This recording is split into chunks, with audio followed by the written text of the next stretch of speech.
Nonprofit hospitals in Massachusetts get millions of dollars in tax benefits. In return, the hospitals have to provide financial assistance to patients who need it and give free care to the poor.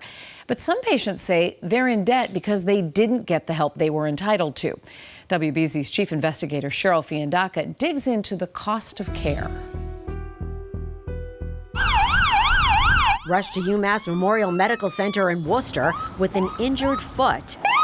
A block of wood had fallen on it. Tyler Verrier had a long road to recovery. It was about like a 7 or 8 month long process before I was even back to functioning at what I would consider normal. But getting well was not his only worry. With ongoing treatment and a limited income, Tyler was racking up thousands of dollars in medical debt. I was panicked. At one point, I owed somewhere around $5,000. He shouldn't have owed as much as he did. Andrew Cohen is with Health Law Advocates and is Tyler's attorney. There are public programs that may be available to people, particularly people with lower incomes, even lower to lower moderate incomes. And it's actually these hospitals' responsibility to let them know that they may be eligible to apply for these programs. UMass Memorial Healthcare is responsible to tell patients about the availability of financial assistance because it's a nonprofit and gets nearly $152 million in tax exemptions per year. The tax benefits are incredibly valuable to these nonprofit hospitals.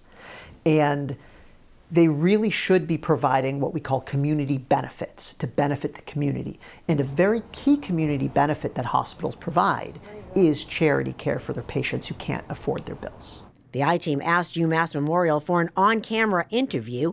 Instead, they provided a statement, which said in part, UMass Memorial Health is committed to ensuring patients are aware of available financial assistance options.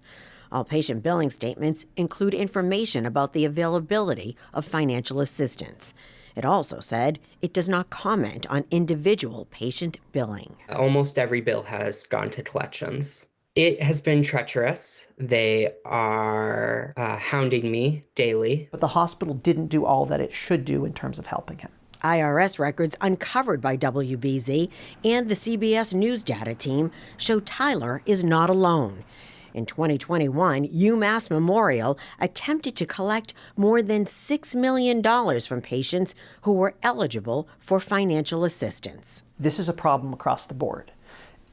Every nonprofit hospital in the state where we have had clients experience similar problems. Who is responsible to oversee these hospitals to make sure that they are following the law and they are meeting their obligations? The IRS has a responsibility to enforce the federal law that covers nonprofit hospitals, but ultimately it's the patient that's caught in the middle. It's frustrating because, as a nonprofit and a reputable hospital, I would expect better. I want my medical debt to be wiped clean. I feel like I'm entitled to that. The IRS told CBS News that it reviews tax returns to ensure compliance with the law. If you have medical debt and believe you may qualify for financial assistance, you can find a list of programs on our website, cbsboston.com. Cheryl Fiandaca, WBZ News.